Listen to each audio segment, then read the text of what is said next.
Hello everybody, we have a new game with the black pieces on our speedrun against new 445 rated 1470. He opens up with the d4 pawn and we just bring a knight out. We're now going to play c5, trying to get him to advance the pawn so we can enter a Benko gambit. But he does not advance the pawn, he defends it with the knight. In this case, I'm going to trade my flank pawn for a central pawn. And now he recaptures with the knight, and we can just continue with normal development from here. So I'm going to develop my knight, challenging his only developed piece, and he takes. I want to recapture towards the center because I don't want to give him a queen trade right now. Okay, so white develops the knight to its most natural square, looks at some of the center. Fine. It's our turn, and our least active piece is this bishop, our least active minor piece, so we want to develop it. So we're going to fianchetto it because it has this really nice diagonal to look down, since white doesn't have any pawns on the dark squares. Okay, so now he launches his e4 pawn up the board. This threatens maybe to kick the knight around, but it also creates some nice holes in the position. So that's something to look at. Okay, well, if you just fianchetto, and he might kick your knight around, so let's throw in d6, a standard move, which opens up a diagonal for the bishop and just covers that square. So he develops his bishop modestly to prepare castling. We should continue with our development to its most natural square, and white castles. Fine. Okay, so if we want to continue our development, we should either castle or move this light squared bishop somewhere. I think castling makes sense, so let's start with that. And we have a very solid position with no real weaknesses. And we play from here. So white plays f4. Okay, he's trying to gain control, more control over the e5 square. That makes a lot of sense. Maybe he'll push next.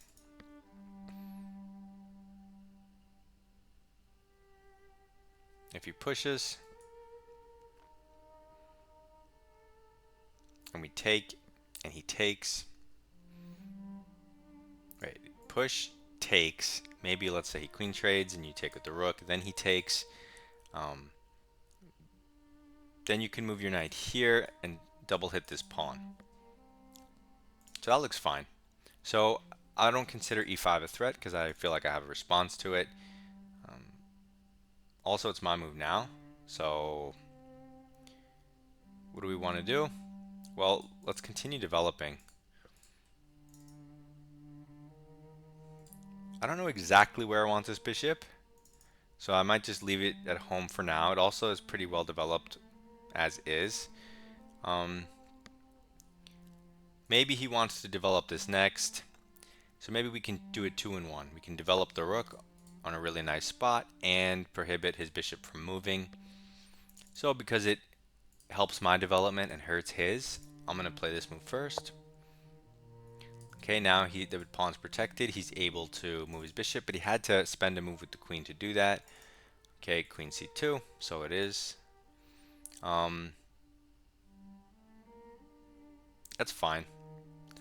We could develop this bishop. We could develop our queen.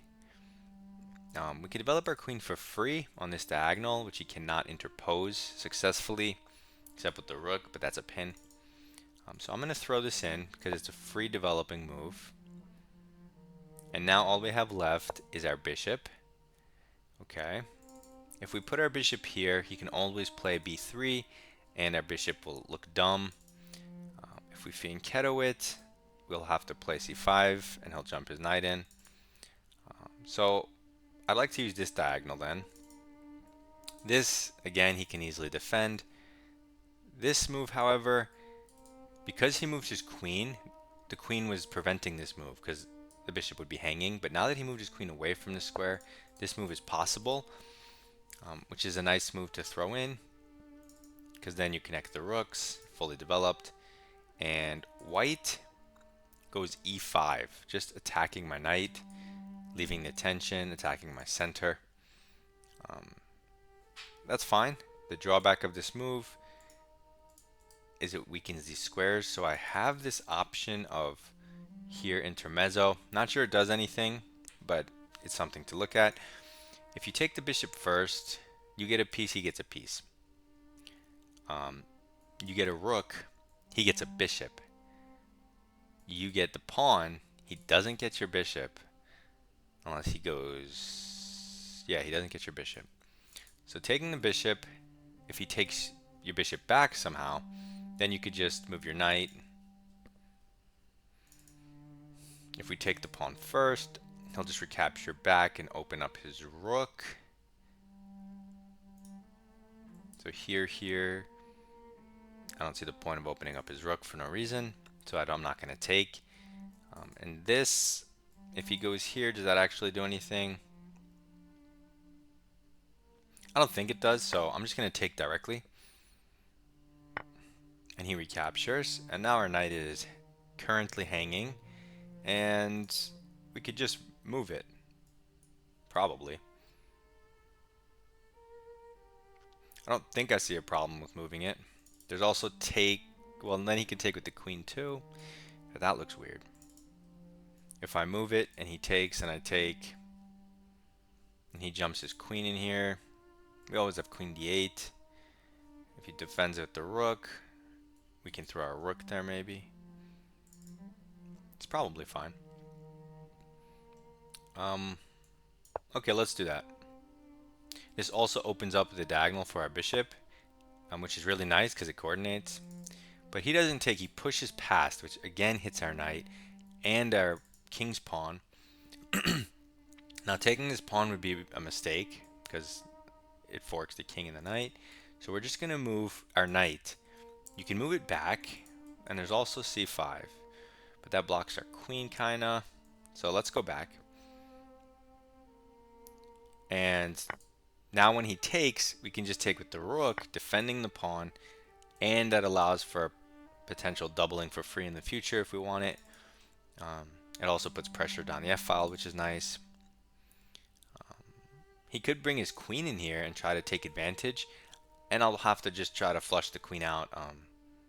I guess with my queen, some type of, I can't let his queen sit here basically. Okay, so he's pushing. I don't care if he takes, because I'll recapture. I do need to get my queen over on the other side though, so I'm thinking of some type of reroute. So let's go maybe here. It hits the pawn, forces some stuff. This one,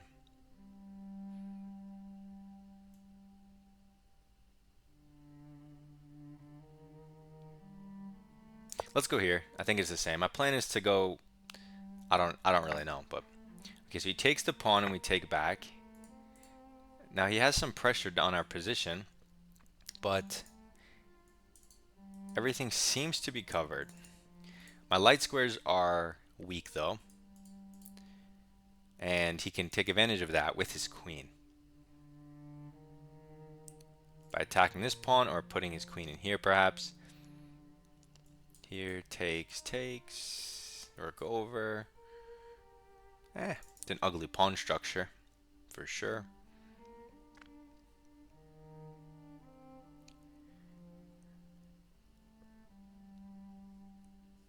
And let's see what he does. I mean, he has a good position too. So he jumps the knight in, which hits the queen and the knight, which kind of, I guess, forces trades. But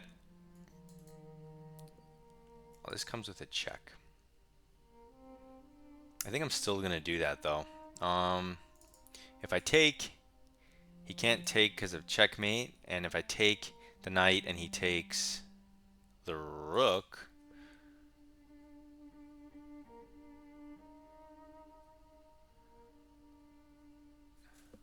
don't I have an intermezzo there? Yeah, I think I'm going to take the knight actually, instead of doing the pin. What? Okay. Okay, this guy's definitely cheating. 1000%. I wasn't going to say anything, but after that intermezzo move, No. Sorry, sir. Not today. I'm not being fooled by this. So he's hitting my queen, but he'll get a rook.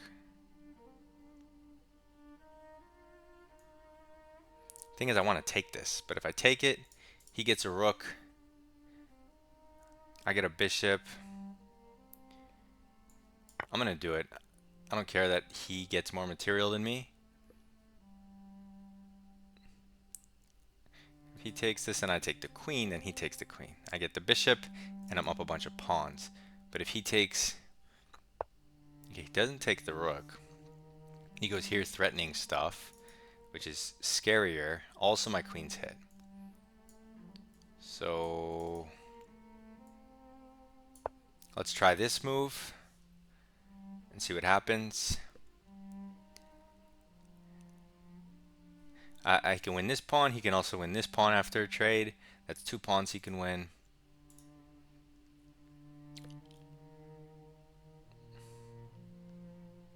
But I'm up 4 points of material.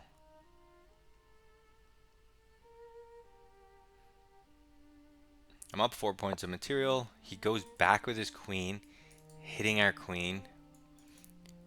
Such weird moves. I'm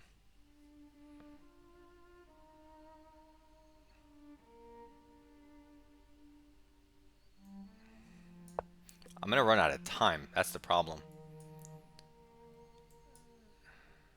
So let's see if he wants to trade queens. And if he doesn't want to trade queens, then this is coming, which he might not see because the pawn is pinned.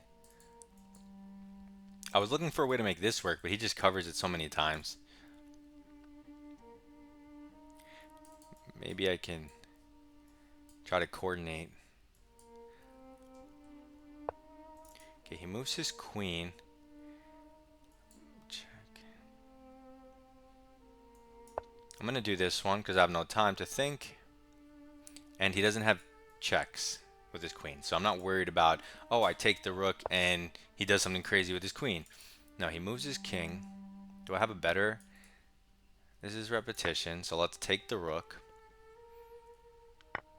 He takes. I want to give him a... Okay, this is a queen trade check. Okay, this is suspiciously bad now. Yeah, now it's suspiciously bad. Now it's like a 500's playing. Just hanging his queen all of a sudden after outplaying me the entire game. Okay, guy. What the hell was that? I'm going to request a computer analysis on this one. Talk about suspicious. So let's go through the game. I tried to get a Benko gambit, which is when they push past. Okay, so I'm looking at the graph. Apparently, I played a perfect game with 96% accuracy. But it was completely even all the way up until move 18. Which I've got to say, extremely impressive from a 1500. Not even 1500 to play perfect moves 18 in a row. I don't know. But still, let's see. So he makes one of the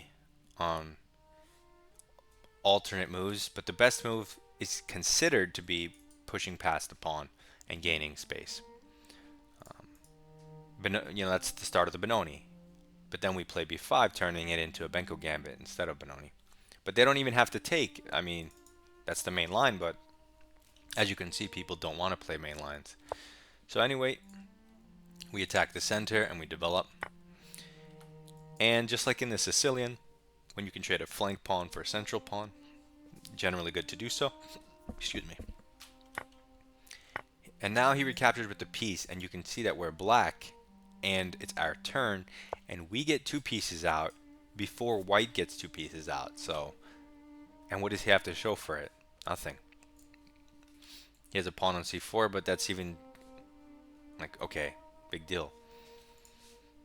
And then he trades his most advanced knight, which only helps us improve our center, right? Forced move toward the center, opens up some development for our pieces. Very nice. And this is nice because rooks take forever to get in the game because they can't do anything until pawns get traded. But now look, it has a b file. It's not like it's going to win you the game because b3 blunts a lot of the pressure, but it still has nice mobility and pressure. Anyway, least principle of the least active piece. We're just developing our least active piece so we can castle.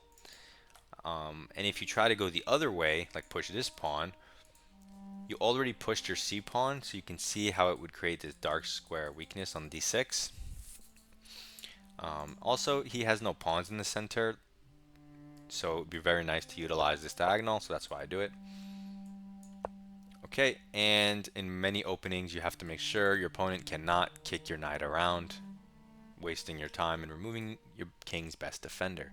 So we take a second out for center. We stop development because center, right? We're critical thinking to determine which one we need first. And now we go back to development. And now we go king safety because this is what makes sense. This is the order. And the position's completely even. And now white goes f4, which is an aggressive move. A lot of players would just develop their bishop maybe, or maybe here, or maybe they'll push these pawns, but f4 is a move, so it makes sense because it threatens e5 always, which is annoying. Like in the perk defense, you have to deal with this. And I mean, you can do a lot of different things here. You can develop your bishop, your rook, your queen. They're probably all fine. I'm sure even e5 is a move, if not one of the main moves. It's kind of principled, right? And then if he takes, if he takes the pawn, you take back. And it's kind of like King's Indian-y, the way it looks for black. So I'm sure that was a move, but I decided to leave this diagonal open for the bishop. I wanted to see if I can not work, like if I can get around e5 without playing e5 myself. Because if you play e5, that's the easy way out. That's like the easy way to solve your position and any problems you're going to have is you put a pawn there, he can no longer play e5 himself. Period. End of story. But I wanted to test myself and see if I can play around the e5 push, which is more advanced and harder to do. Much easier to make a mistake. You have to time knight retreats correctly and things like that. It's weird. But that's why I didn't push e5. But you have lots of options here. I just chose to develop the rook. Okay. And now development center for free. It has nothing to do with this pawn. I'm not going to take this pawn with my queen. If I ever take that pawn, it'll be with something else, but not the queen. This is just free development, that's why. And he's eventually going to have a rook here. I'm just getting it off this line of sight. Okay, and now we get the turn back, and we complete our development before white does, right? Because his bishop's still here. And I mean, it's not strictly necessary to trade. You probably could have done something else with the bishop, probably, even here. But this seems to make a lot of sense. It's clear that white is going to try to push one of these pawns and stir up some trouble around my king, or at least that's what he intends to do. If I remove one of his attackers, that shouldn't benefit me as black with less space, since he's playing on the 4th rank and I'm only playing on the 3rd. Also, around my king, I have some nice mini bishops, light square mini bishops, the pawns. So when I get rid of my bishop, my king still feels relatively safe on the light squares. And he pushes, which makes a lot of sense because if I take, he takes, and now my knight's kicked, his rook is open, so it looks like a problematic move for black. So we just take, so we can get the turn back. And now that we have the turn back, we don't take and help him develop. We retreat and help our own development. We have possibilities. If he takes this pawn, that gives another open file for our rook. So we would have an open file and a semi-open file. But he pushes, which I don't think is good, because I mean it is good in the sense that it will create light square weaknesses like in the game. But I don't know, maybe keeping this here was even more problematic for me. But anyway, he pushes, which relieves the pressure on these squares. and allows me to go back. So he takes here, which makes sense. We go here, and now we have some light square weaknesses. This pawn was defending these squares, so those two squares are now weaker. And this looks kind of impressive for 1500 to get to this position. You know, not bad. Good job, actually. So I'm curious, what does the engine say? If he does stick his queen in here, is the best way just to do this? Yeah, right? That's what I thought. Just stick your queen in here, and then if he just, I don't know, develops or does something. Yeah, let's say he does this. It's reasonable. You just go here to try to trade the queens, and then if he runs away, which would make the most sense for him, because then why? Like, otherwise it's dumb. Your queen sits not so bad here. Yeah, I mean this was my plan anyway, to go here and here, because you cannot let the queen sit here. But instead of that, he pushes the pawn. I'll turn the engine off. He pushes the pawn. It's only black is slightly better here. It's funny because most people would be scared as black, right? And they would think they're worse, and they'd rather be white. The engine says black is minus 0.3, so that's funny. And I'm surprised that it was like a 96% game with no mistakes, because I thought there were definitely better moves than what I played. I mean, I couldn't see them, or I would have played them, but it felt like even this move, it kind of felt like it'll work in the game because I have 3 minutes and whatever, but I didn't think it was like, oh, this is the absolute best move for sure. You know, it's weird. Anyway, my plan was to just stifle his queen, because my pieces are so active that he can't be better. It doesn't, like, if I trade queens, it doesn't matter how my king looks, and it doesn't matter if my pawns are doubled. He can never really be better, because at any moment I'm gonna get a pawn, like in any endgame I'll be so active that he can never be better.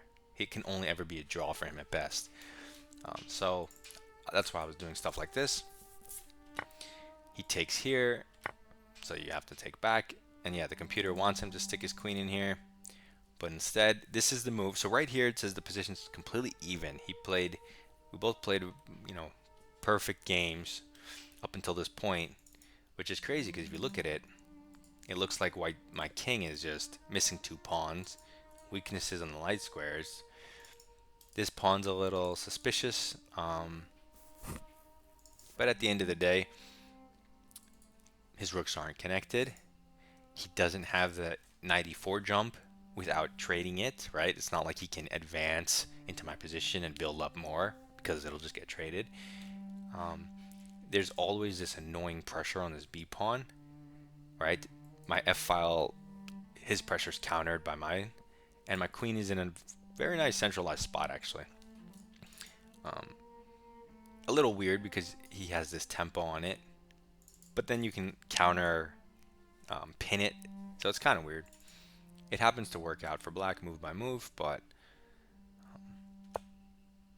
so then he jumps his knight here, and this looks natural in that you get rid of one of my king's defenders, you move your queen to the center, you're gonna have an open rook, you're gonna have pressure on the pawn, you have this tempo move. Like, it seems reasonable, but it fails tactically to what I did in the game, which was you take the free knight. And if he takes your knight with the queen, you checkmate him with the rook in the back rank. And if he takes your rook, even if you didn't win anything, like at the very least, even if it was a perfectly even material trade, you can throw your knight here with a check on the king and the queen, which forces pawn takes, right, ruining his structure and opening the h file. So even something like you can get queen h5, which is annoying because his king has to go here, and then you have bishop checks. So it looks really bad. Let's see. If he does take this, okay, 2 best moves are take the rook, but even better is the move I mentioned, knight g3. But what's their line? I'm just curious. Okay, so he does this. Now, oh yeah, the queen's covers this, so we take the rook, and his king is stuck because This would be checkmate. So he has to block the checkmate by covering the diagonal. But then this coordination comes in. And so just tactically, my pieces are too active, which is nice. Okay, so this is what I thought he was going to do. But he threw in this move. And this move was super fishy because you just don't expect a 1500 to throw in this intermezzo at this point.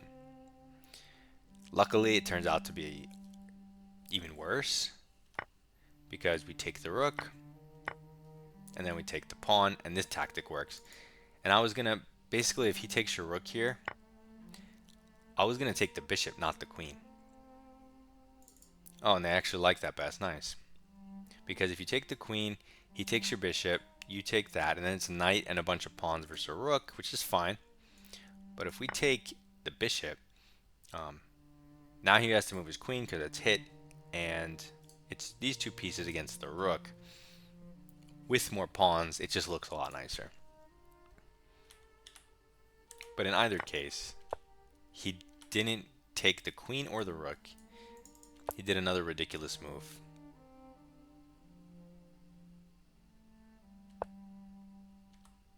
And whatever, the game's over because I'm up 4 points of material, but you still have to be careful with all of these tries. So we just block, even at the cost of pawns, because we're up material and we're active. But he refuses the queen trade. Oh, this is playable. I was actually looking at this, but I thought if he takes and you take... Okay, so, but what's the big deal? Oh yeah, it is just a trade like I thought. It's not winning anything, but you're just up a bishop and pawn. But I was trying to make this work while winning material. So that's why I went here. Again, he doesn't trade, but now this wins material. Yeah, and that's game over. I don't know. It's super weird to me. I know I said this guy was cheating, but...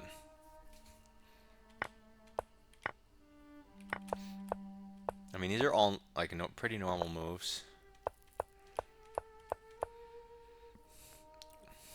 I guess a 1500 could build up a position like this. It's not like too insane. Okay.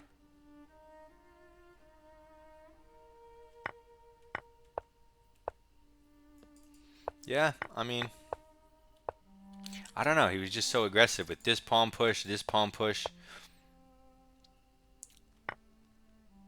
He takes, but then he blunders the entire game.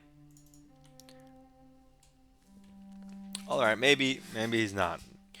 Maybe he just likes pushing his pawn towards people's kings at the exact right time. I don't know. Either way, we played a perfect game somehow, luckily, and we win, so.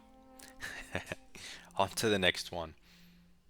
We keep climbing. They're clearly very strong. At this point, we're only going to be facing stronger, 1500 and up. So I'll see you in the next episode. Good luck in your chess.